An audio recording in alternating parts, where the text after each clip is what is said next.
이 시간 우리 함께 말씀 보도록 하겠습니다. 하나님께서 오늘 우리에게 주시는 말씀은 시편 53편 1절로 6절까지의 말씀입니다. 시편 53편 1절로 6절까지의 말씀입니다. 다 찾으신 줄로 알고요, 저와 여러분이 한 절씩 믿음으로 교독하여 읽도록 하겠습니다. 어리석은 자는 그의 마음에 이르기를 하나님이 없다 하도다. 그들은 부패하며 가증한 악을 행함이며 선을 행하는 자가 없도다.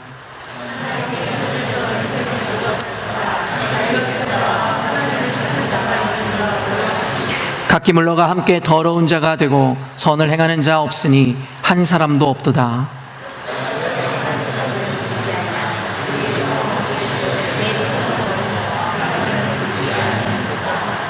그들이 두려움이 없는 곳에서 크게 두려워하였으니 너를 대항하여 진친 그들의 뼈를 하나님이 흩으심이라.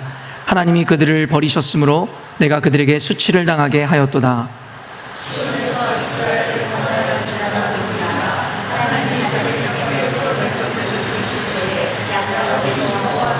이스라엘이 기뻐하리로다. 아멘. 오늘 주신 이 본문 말씀을 통해서 하나님을 늘 기억하는 삶이라는 제목으로 하나님의 말씀을 증거하고자 합니다. 한 주간도 평안하셨습니까? 한 주간도 주님과 동행하는 삶을 사셨는지 매우 궁금합니다. 오늘 본문 말씀은 여러분도 잘 아시는 것 같이 얼마 전에 아침을 깨우는 말씀에서 함께 읽었던 본문 말씀입니다.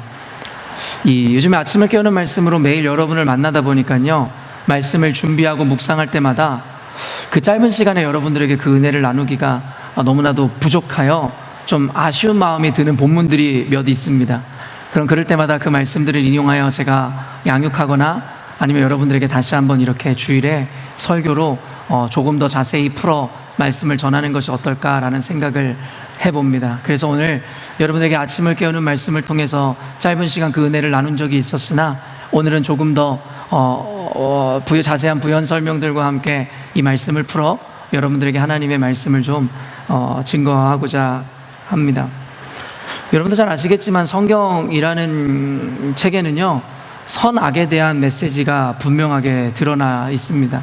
사실은 성경의 내용은 선악의 대결 구도라 하여도 과언이 아닐 정도로요, 악한 것에 대한 경계와 선한 것에 대한 우리들에게 대한 권면들을 성경에서는 끊임없이 해오고 있죠.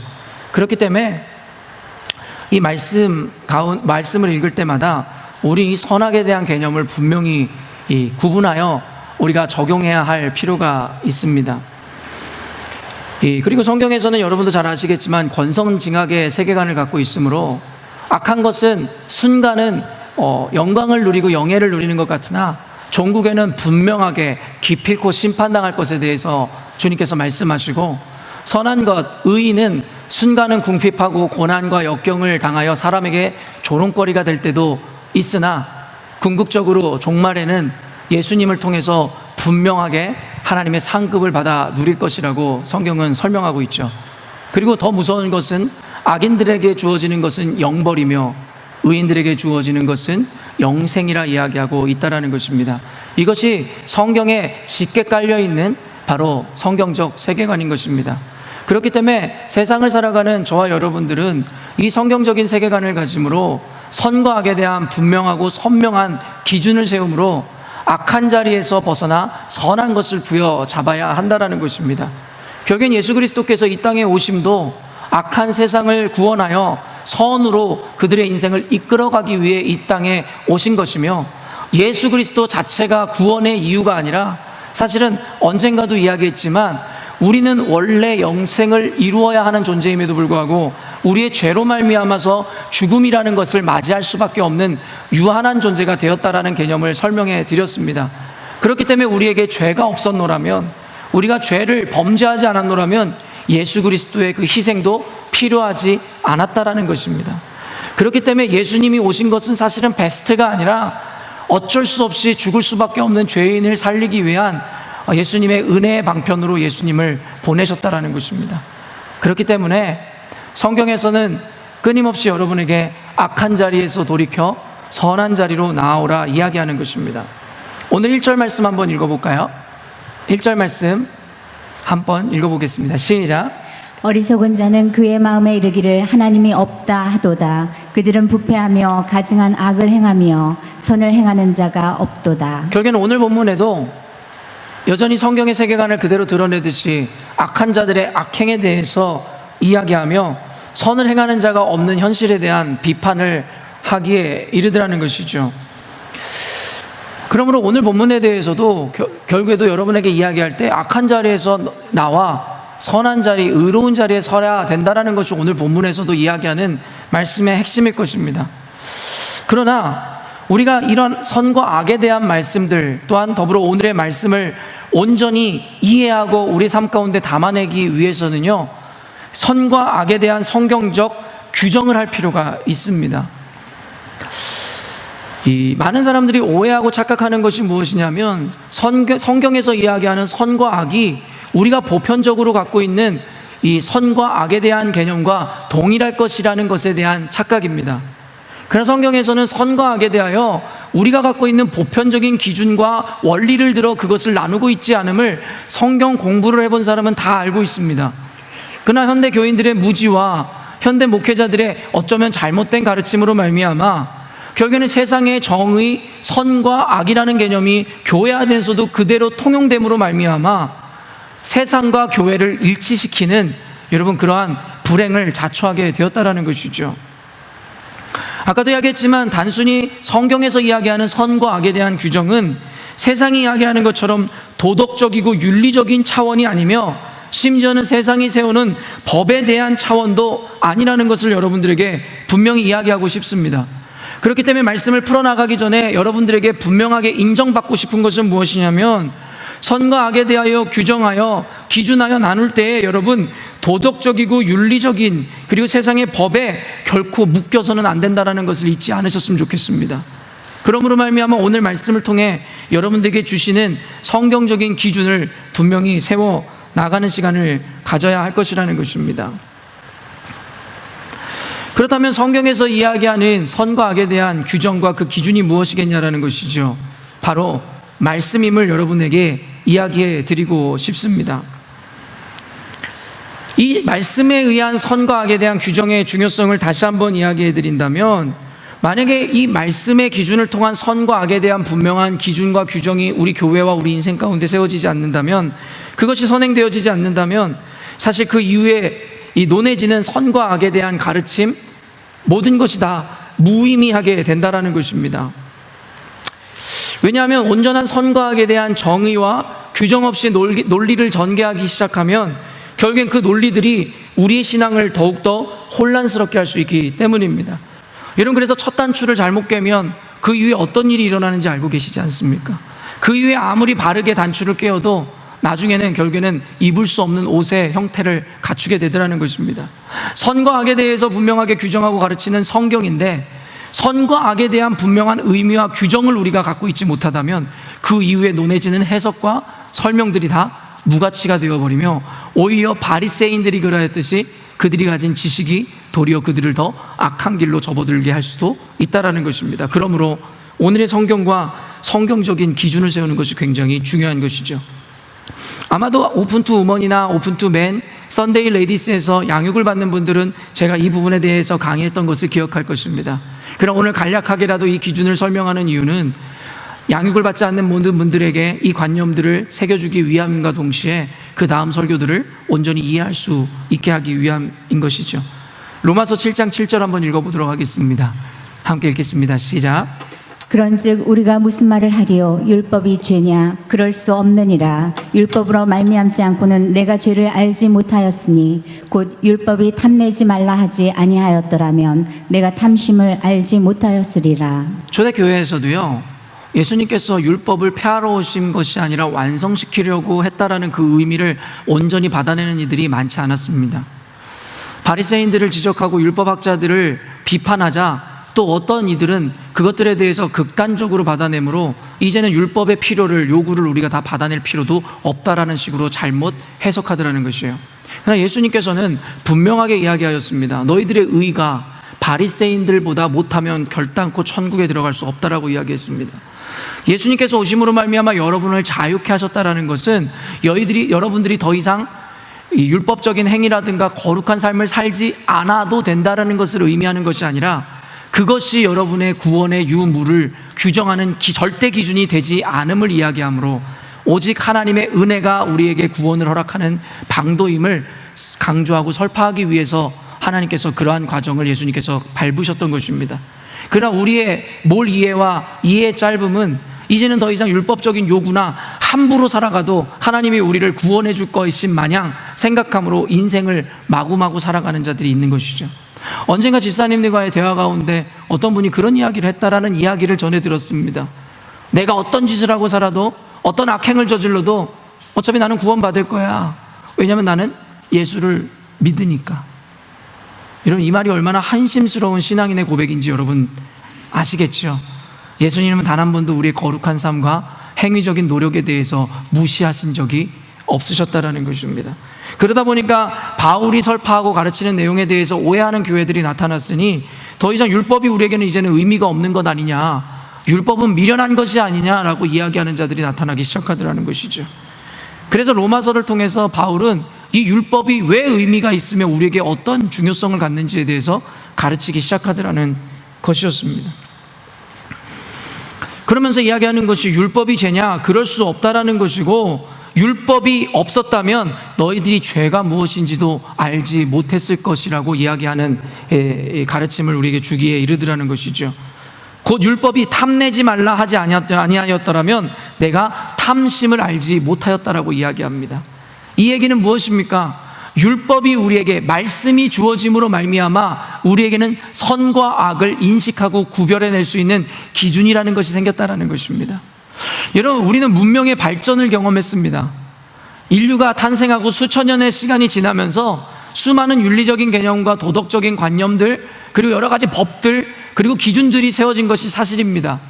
그러다 보니까 우리는 착각하기를 애초부터 선과 악에 대한 분명한 기준이 있었을 거라고 착각하더라는 것이죠.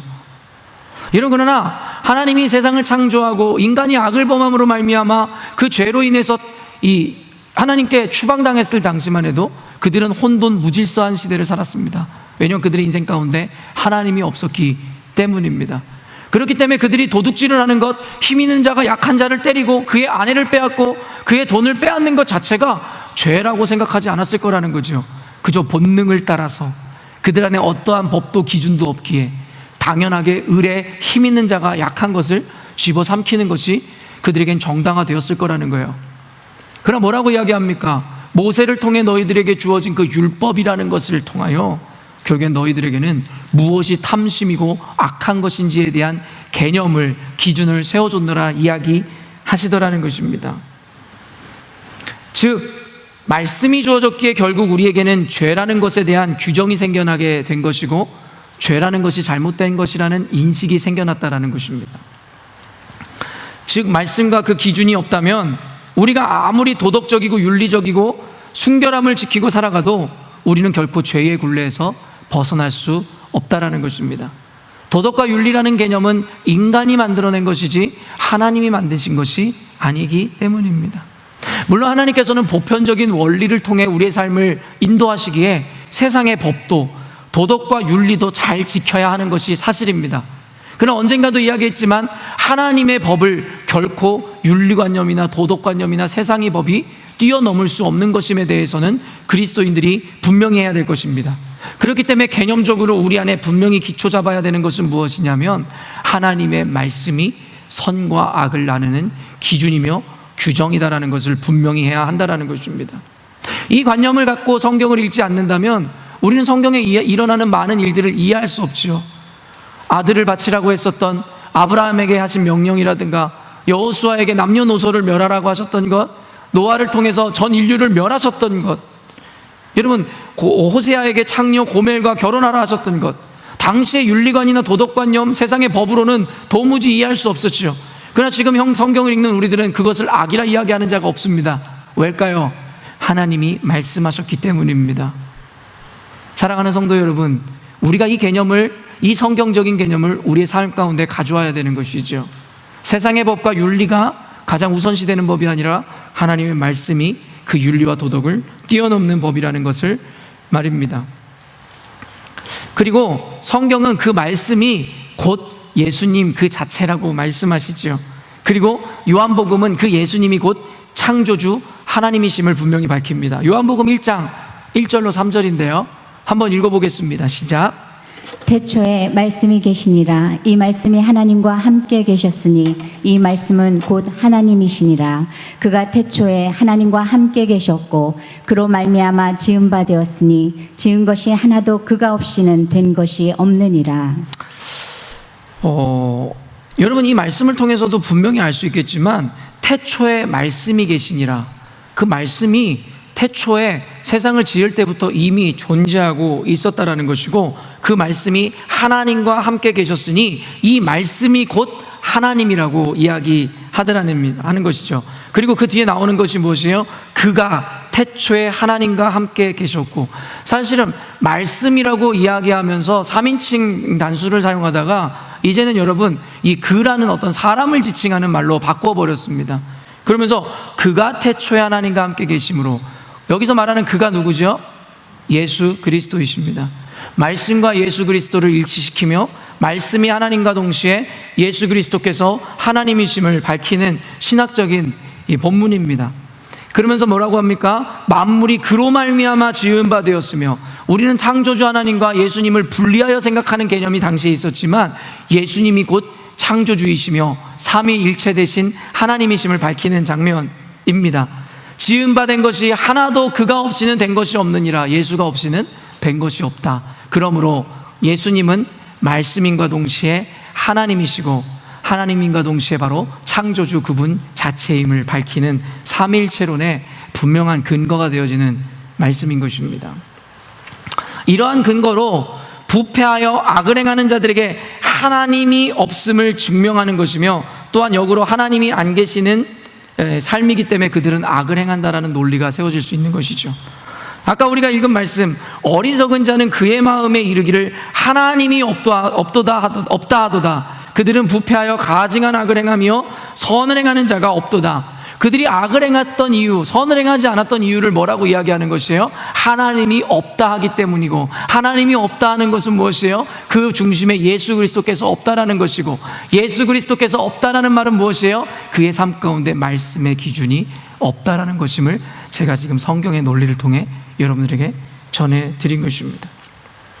그렇기 때문에 사랑하는 성도 여러분, 악을 행하지 않고 악을 벗어나 선을 행함으로 하나님께 구원의 은혜를 얻기 위해서는 여러분이 그 선악에 대한 온전한 기준과 규정을 가져야 되며, 그것이 바로 말씀임을 여러분이 잊지 않으셔야 한다는 것이고, 그리고 그 말씀이 곧 하나님이심을, 그렇기 때문에 여러분 말씀과 동행하셔야 되고 삶 가운데 하나님과 동행하셔야 된다는 이야기를 늘 여러분들에게 전달해 드리고 있는 것입니다.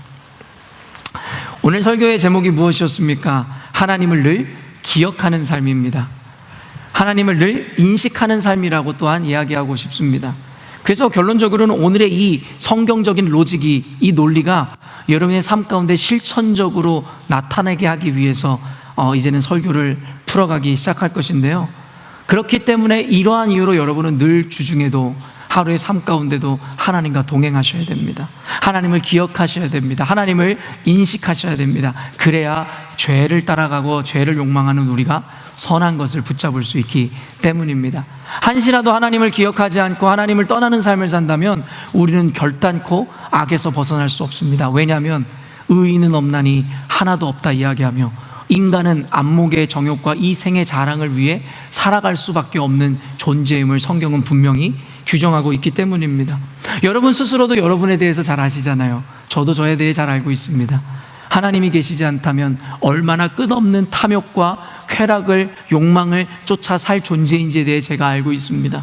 그래서 날마다 무릎 꿇어야 합니다. 날마다 말씀 앞에 엎드려야 합니다. 날마다 주님을 인식함으로 말미암아 선택의 순간 앞에 주님께 묻고 또 물어야 한다라는 것입니다. 지금부터는 한국 교회의 특징과 특별히 한국인들에 대한 이야기를 좀 하고자 합니다. 이 이야기들을 통해서 여러분들에게 어떤 인사이트를 주며 어떠한 깨달을 점과 적용점을 주는지 여러분 각자가 적용해 보시기 바랍니다. 그리고 이 사회 비판적이고 이 시대 비판적인 이 내용들이 어떻게 오늘의 말씀과 이어지는지도 여러분이 한번 찾아가 보시면 좋을 것 같습니다. 현대교회가, 특별히 한국교회, 사실은 이것은 이민교회고 호주에 있는 교회이지만 저는 이것도 한국교회와 동일하게 봅니다. 왜냐하면 이 교회를 이루고 있는 이들이 대부분 한국 1세들이기 때문입니다. 현대교회와 한국교회가 무너지는 이유는 단순합니다. 이제는 더 이상 환경적이고 경제적이고 그리고 인적인 차원에서 그 문제를 발견해서는 안 됩니다. 그리고 심지어는 열정이 없어서의 문제도 아님을 여러분과 함께 분명히 밝히고자 합니다. 많은 사람들이 우리가 열정을 잃어버렸노라 이야기하지만 저는 그 문제는 열정에 있는 것이 아니고 조금 더 근본적인 것에 있다고 생각합니다. 현대교회는 여러분 가난하지 않습니다. 오히려 넘쳐나는 것으로 인해서 고민하는 시대가 되어버렸죠. 물론 빈익빈 부익부 현상은 교회 안에도 일어서 많은 대다수의 목사님들이 어렵게 사는 것도 사실입니다. 그러나 전반적인 의미에서 볼 때 교회가 더 이상 돈이 없어서 환경이 좋지 않아서 일할 사람이 없어서 안 된다라는 이야기는 구차한 변명에 불과하다는 것을 여러분들에게 먼저 이야기하고 싶은 것이겠죠.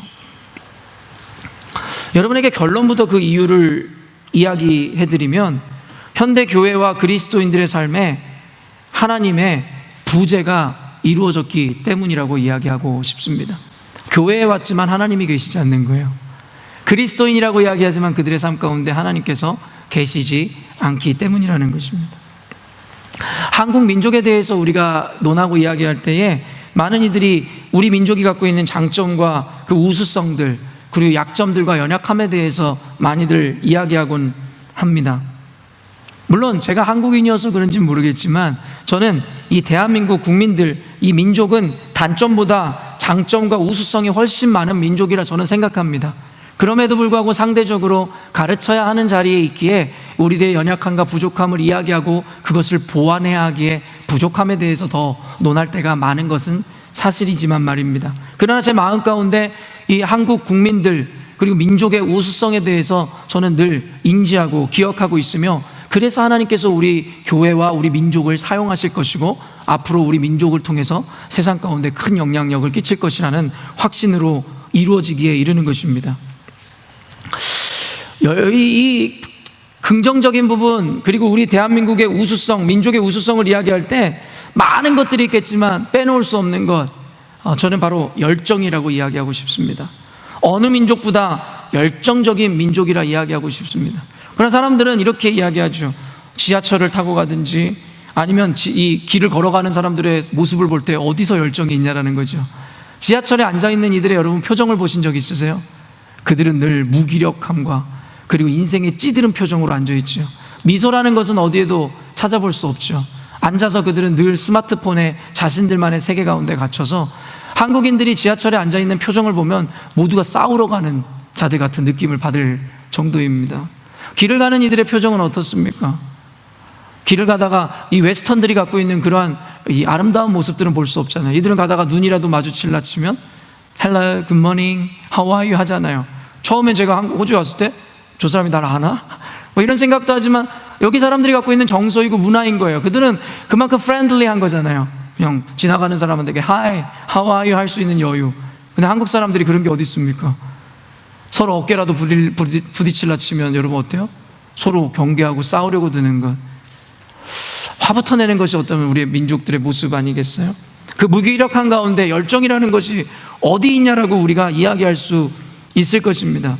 그러나 평소에는 그 열정이라는 걸 찾아보기가 힘든 것 같지만 무언가 목적이 생기고 신념이 생겼을 때 여러분 이 한국 민족을 생각해 보십시오. 어디엔가 숨겨져 있었던 그 열정이 바로 드러나기 시작합니다. 열정하면 빼놓을 수 없는 이야기가 2002년 여러분 월드컵 아니에요? 저는 아직까지도 그 10년이 벌써 20년이 다 돼가는 그 과거의 일에 대해서 아직도 훤히 기억이 납니다. 물론 저는 그때 당시에 군대에 있어서 여러분 그 월드컵을 여러분과 같이 즐기진 못했지만 아직까지도 수많은 언론 매체를 통해서 보았던 그 장관을 이루는 모습들을 저는 아직도 기억합니다. 꿈은 이루어진다. 별로 이름을 좋아하진 않지만 어쨌든 소위 붉은 악마라고 이름 지은 그 응원단들이 길이면 길 어디든 광화문 운동장 길 곳곳에서 여러분 가득 빨간 물결을 이루고 버스 위에 올라타고 그때 당시에 막 남의 차에 올라가는 것까지도 다 이 통용이 됐을 정도로, 허용이 됐을 정도로 그러한 이 열정들이 막 이 가득 길을 채웠던 순간이었다라는 이야기를 저는 듣고 알고 있습니다. 세계 언론과 여러분, 세계의 여러분, 많은 미디어들이 여러분 주목했던 것이 바로 대한민국의 열정이었고, 그 열정은 세계를 놀라게 하기에 충분했습니다. 저는 아직도 그 열정과 그 응원이 월드컵 대표팀의 4강 진출을 이룬 그 근본적인 에너지의 촉매제였음을 저는 아직도 확신합니다. 분명히 그 소식들을 선수들도 들었을 것이고 보았을 것이기에 그들에게 엄청난 에너지가 되었던 것이죠.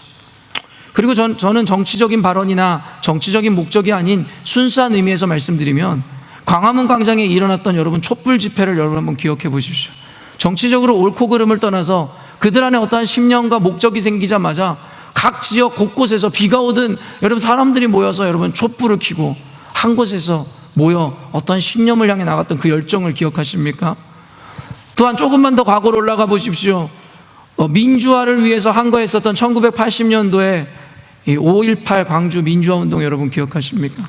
아까도 이야기했지만 저는 정치적인 목적과 의미를 갖고 있는 것이 아니라 단순히 목적과 어떤 신념이 생겼을 때 우리 가운데 나타나는 열정에 대해 이야기합니다. 그리고 여러분, 우리는 만세운동을 기억하고 있습니다. 만세운동 하면 기억나는 게 무엇이에요? 1919년에 일어났던 3.1절 만세운동이겠죠. 그리고 우리가 조금만 더 역사적인 이 사고를 갖고 계신 분들은 1926년 6.1 60만세 여러분 알고 계시나요? 6월 10일에 일어났었던, 기억할 것입니다. 그런데 그 이후에도 여러분 이 만세운동들이 일어났어요. 이 3.1 운동과 여기 60만세 운동 때문에 여러분 일제의 여러분 이 폭거는 더욱더 심해졌었죠. 그 폭거 앞에 1929년에 이 광주 지역의 학생들이 주도해서 일으켰었던 이 항일 독립만세 운동을 여러분 알고 계실지 모르겠어요. 바로 광주 학생 운동이라고도 일컬어지는 것입니다. 남녀노소 할 것 없이 열정을 가졌어요. 당시 학생들이 여러분, 그 어린아이들이, 지금 우리가 중고생 해봤자 그 아이들 정말 그냥 철없는 철부지잖아요. 근데 그때 당시엔 생명을 걸고 신념과 이념을 위해 나가 싸웠던 것이 바로 대한민국 민족이었습니다. 이런 이념적인 측면뿐만 아니라 여러분 1950년, 1945년도에 여러분 우리가 마침내 8.15 광복을 맞이하잖아요. 그런데 우리 민족에게 다가오는 순환은 그것으로 끝나지 않았잖아요. 그 이후에 5년 후에 1950년도에 무슨 일이 일어나죠? 바로 6.25 동족 간의 이 비극이 일어나기 시작했다라는 것입니다. 결국엔 그 6.25 전쟁, 연이어 이어지는 전쟁과 여러분 그 컬러니 식민지에서 6.25 전쟁을 경험했었던 우리 민족들, 그 경제 상황이 어떻게 됐죠? 세계의 가난한 국가 중에서도 최대 빈민국이 되어 버렸다라는 것이에요. 당시에 소말리아보다도 훨씬 못 사는 나라, 그리고 대한민국이 하나의 목표로 삼았던 것이 필리핀이었음을 기억할 때에 저는 단순히 필리핀을 비하하고자 하는 목적이 전혀 없습니다. 상대적으로 지금은 필리핀이 우리나라보다 경제적으로 어려움을 겪는 나라인데, 그때 당시엔 그 필리핀이 우리에게는 꿈과 같은 존재였다라는 것을 여러분들에게 이야기해 드리는 것입니다.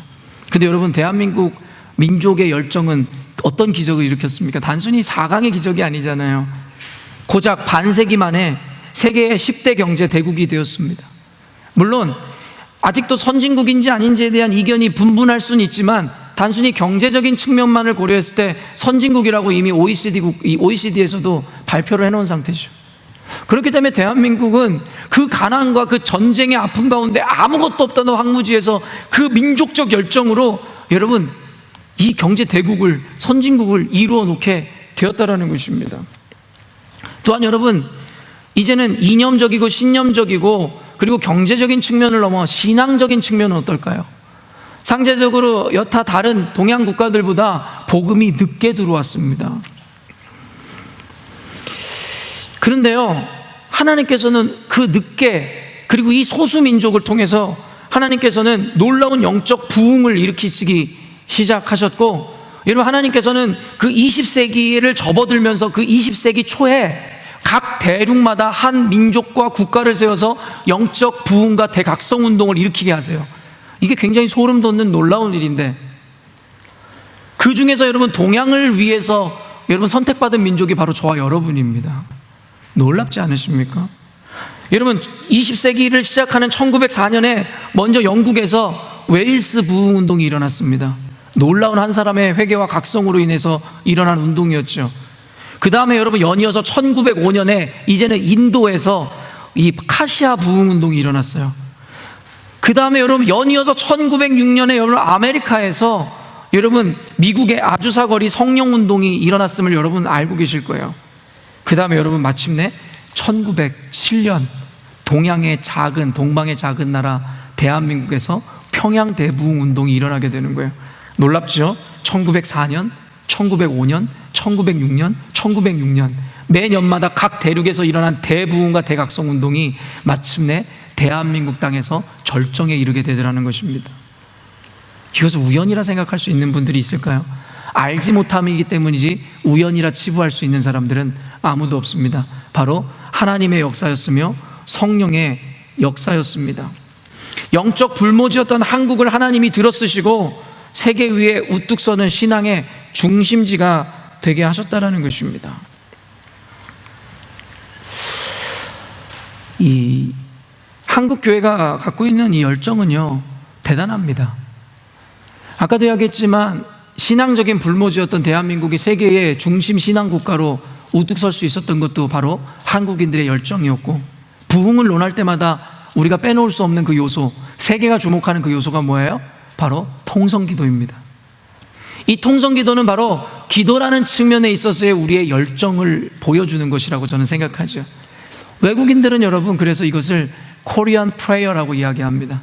한국인들에게만 있는 어떤 하나의 문화같이 여겨지는 것.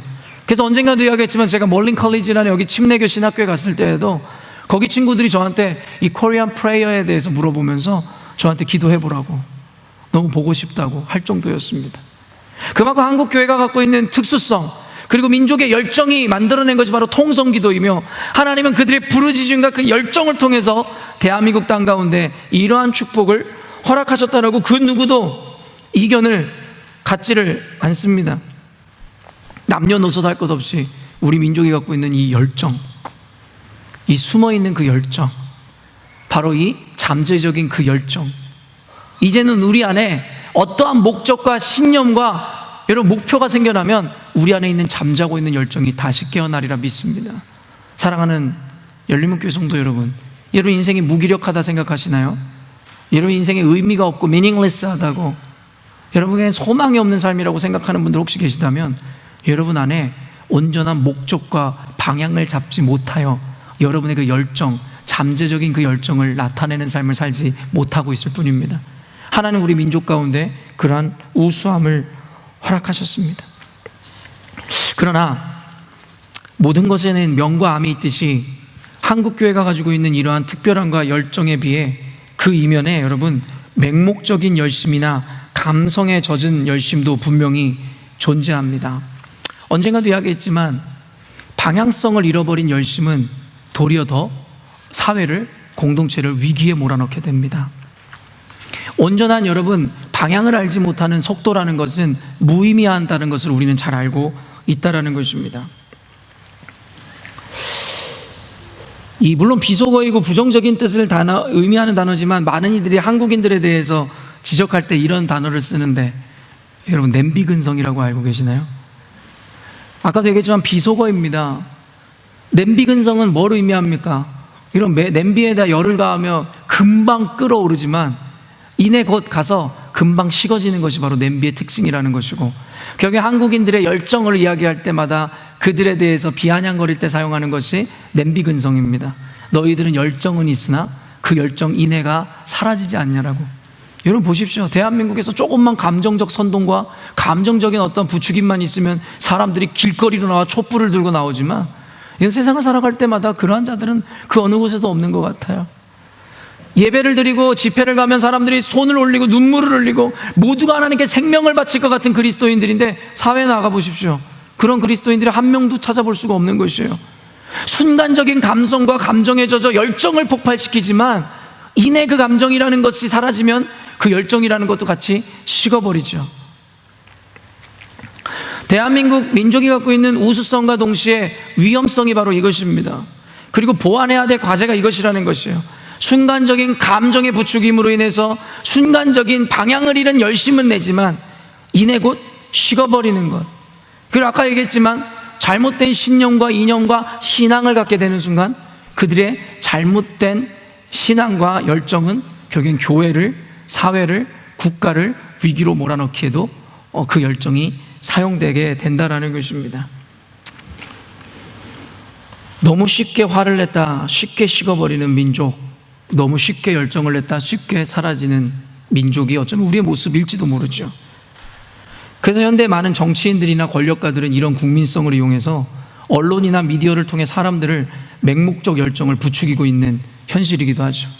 많은 사람들이 나와서 태극기를 흔들고 촛불을 켰지만 어떤 이들은 왜 나와 있는지를 모르는 거예요. 그냥 내 이웃이가니까 따라 나가고, 지금 사회가 들끓으니까 나도 같이 손을 들고, 미디어에서 얘기하는 것을 무조건 믿어버리는 안타까움. 그러니까 미디어를 장악한 자가 곧 세계를 장악한다는 말이 나오는 것이죠. 바로 그것이 국민의 무지함과 기준 없음과 그 마음 가운데 분명한 목적 없음에서 나타나는 일이라는 것입니다. 한때 예수전도단이라는 곳에서 예배가 폭발적인 인기를 끌었을 때가 있었어요. 저도 그때 당시에 그 예수전도단의 폭발기에 함께 신앙생활 했었던 이였고요. 근데 예수전도단에서 예배하고 그 찬양하는 것이 너무 좋았는데, 많은 은혜를 누렸는데 그들에겐 독특한 문화가 있었어요. 뭐냐면 예배 중에 자꾸 박수를 치는 거예요. 목회자가 무슨 재밌는 얘기를 해도 박수를 막 치기 시작하고, 뭐만 얘기하면 막 박수를 치고. 저는 그때 당시 어린 나이였지만 그 모습을 보면서 이해가 되지 않았어요. 저들은 도대체 왜 박수를 치는 것인가? 이 예배는 도대체 무엇을 위한 예배인가? 지금 저들이 놀기 위해서, 엔터테인하기 위해서 이것이 나와서 예배를 드리는 것인가? 그때에 제 마음을 읽은 것인 듯 어떤 목회자가 나와서 그런 이야기를 했어요. 여러분들은 왜 박수를 치십니까? 왜 지금 이 타이밍에, 지금 이 예배 시간에 그 박수를 치십니까? 단순히 찬양 중에 박수 치는 이런 의미가 아니라 그들은 습관적으로 계속 박수를 치는 거예요. 그 질문이 던져졌을 때 한순간에 찬물이 끼얹어지는 듯이 장내가 잠잠해졌습니다. 그러면서 그 목사님은 맹목적인 열정에 대해 말씀을 이어나가기 시작했습니다.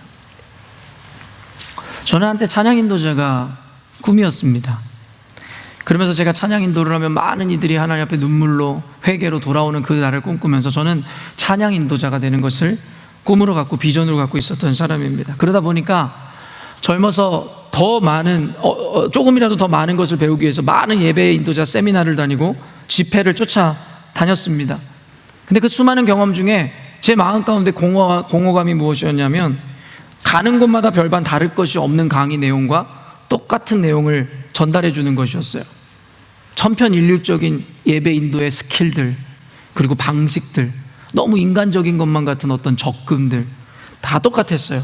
그래서 더 이상 세미나를 듣지 않는데, 그러던 중에 우연히 이 스캇 브래너 목사님이라는 분의 강의를 짧게 듣게 되었어요. 스캇 브래너 목사님이라고 여러분 아실지 모르겠습니다. 아까 이 광고 영상에 나왔던 그 배경음악도 아마 이 스캇 브래너 목사님의 그 다윗의 장막이라는 팀이 있었던 시절에 아마 불러줬던 노래인 것으로 저는 알고 있습니다.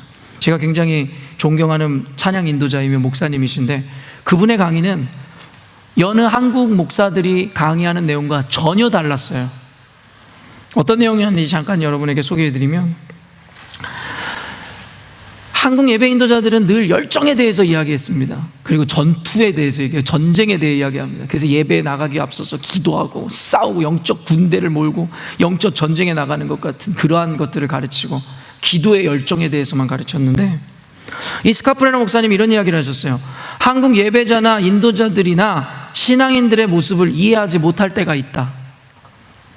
그들은 예배를 드리거나 선교를 나갈 때, 그리고 어떤 사역을 할 때마다 용사로 변한다. 그들은 예배 드리러 나갈 때 마치 전쟁터에 나가는 전사들처럼 기도한다. 이 말만 들으면 도대체 뭘 지적하는 건지 모를지도 모르겠어요. 전사가 뭐가 나빠서, 악한 세상을 향해서 예배하기 전에 열정적으로 기도하는 그 모습이 어때서? 라고 생각할 수 있겠는데, 그 뒤에를 들어보면 자신에 대해서 이야기하면서 자신은 양치질을 하든 삶의 어떠한 상황과 상황 가운데 있든지 관계없이 언제든지 예배 인도자로서 예배단에 설 수 있다.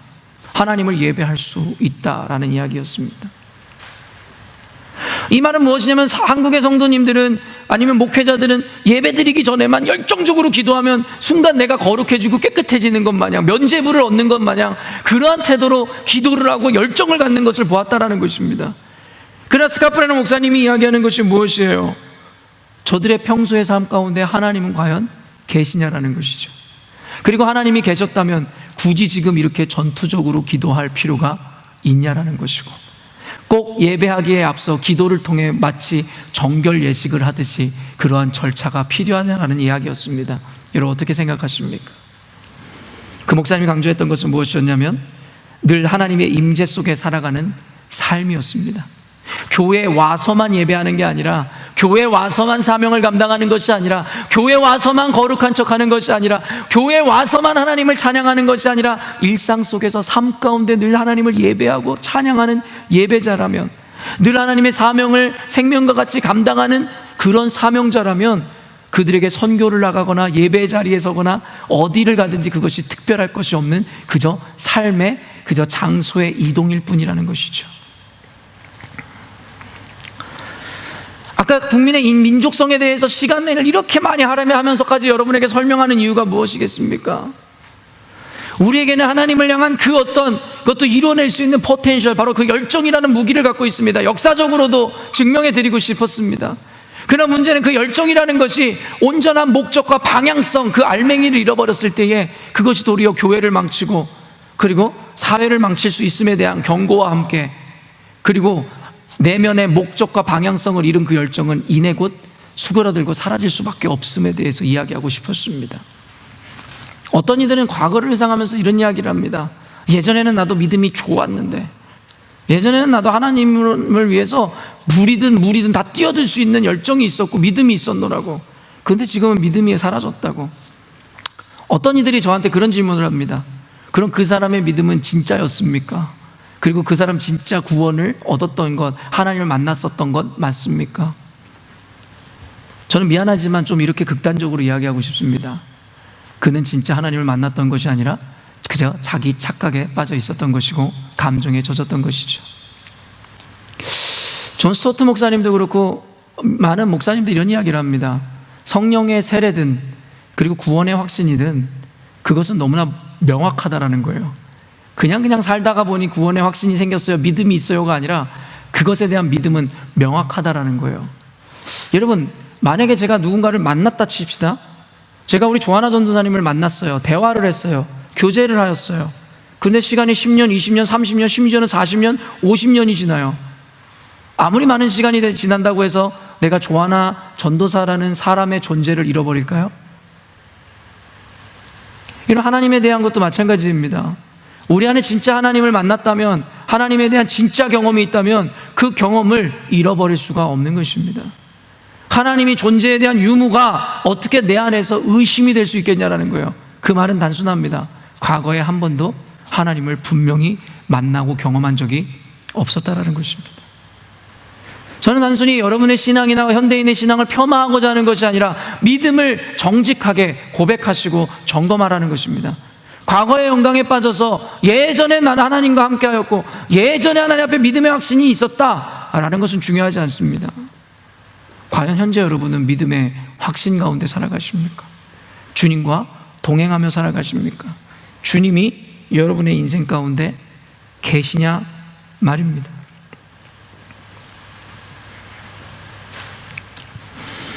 그 열정이 오래가지 못하는 이유, 그리고 잘못된 방향으로 그 열정이 사용되어지는 이유는 단순합니다. 바로 일상에서 하나님을 경험하지 못하고 분리된 삶을 살기 때문이며 하나님의 임재를 전혀 경험하지 못하기 때문입니다. 이러한 원인과 현상의 근거는 충분합니다.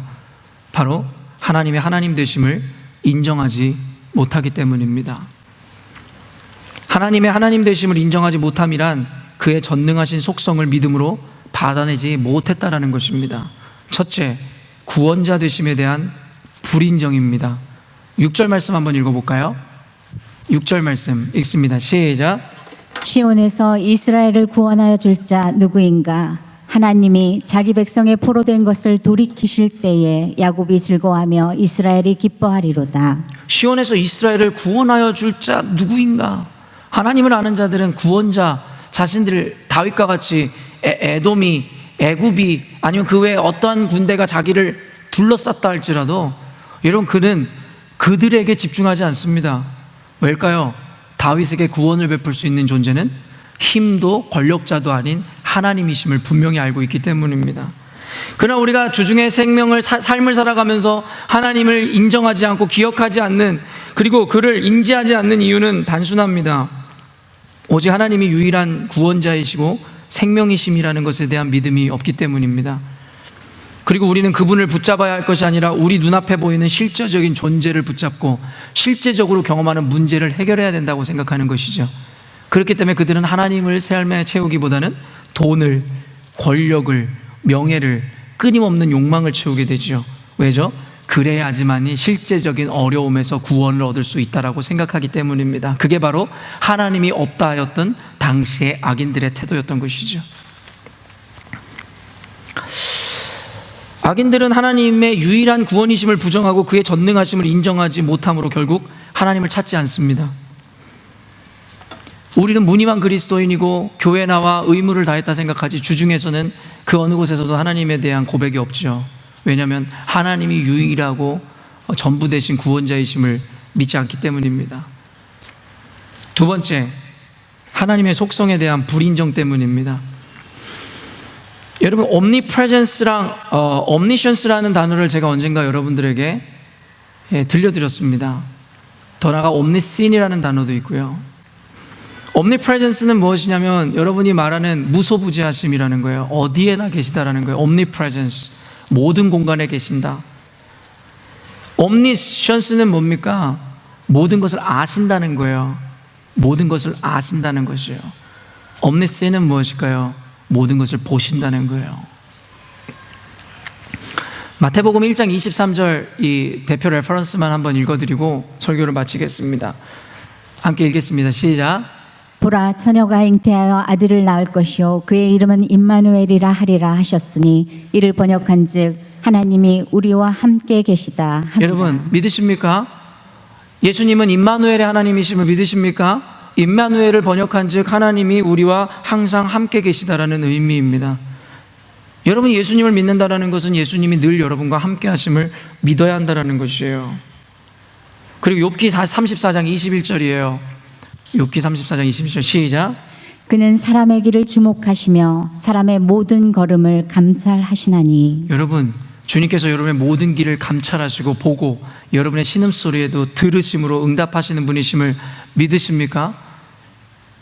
이 속성을 믿는데 우리의 삶 가운데 왜 주님은 계시지 않을까요? 함께 하시는 그 주님에 대한 인식과 그를 기억하는 삶을 왜 살아내지 않는 것일까요?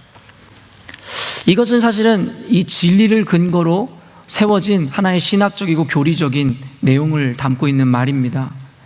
그래서 여러분 이 내용을 받아낸 믿음의 선진들은 여러분 잘 알고 있는 코람데오, 라틴어이죠. 라틴어로 코람데오는 하나님 앞에서, 하나님 면전 앞에서라는 뜻입니다.